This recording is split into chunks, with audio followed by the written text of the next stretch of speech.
I think we are as safe as we are in the so-called offline world. It really depends on us, what we do with it, how we do with it, but we need to have the information to know where our data goes. And at the moment, it's not yet there.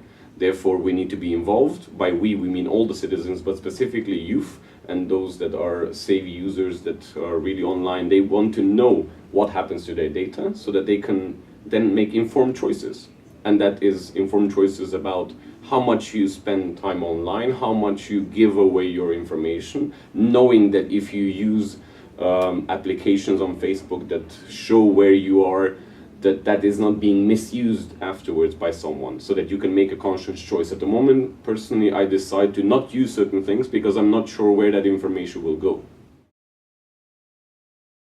Well, the problem of ACTA is twofold. On one is the content and the other is the process. And what my main concern was about the process. It was something that was going against all the principles that we believe in. Transparency, not only transparency online, but transparency and participation in decision making for the people that are concerned. And ACTA concerns everyone, specifically not only industry and not only economic interests, as those who were writing it were portraying and saying that therefore they needed to do secret diplomatic negotiations. Come on, we're not talking about war here, we're not talking about peace negotiations, we are talking about something that affects our daily lives. Therefore, they should have been an inclusive and open process of discussion, dispelling also some of the let's say, the thoughts that people have or pre-convictions of what ACTA is. ACTA is not necessarily bad per se, so we need to dispel that, but you only do that in the open, to put light on the things and explain. This is why we need something, this is what we propose, do you like this or not? That's the usual democratic process that we have, and it should apply to topics such as ACTA.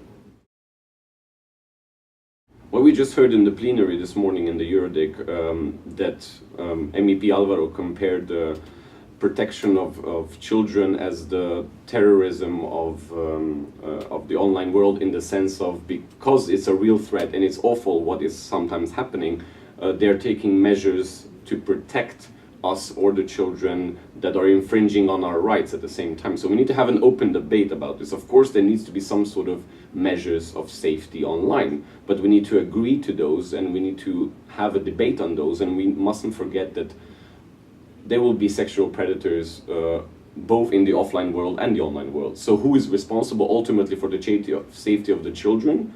It's the parents.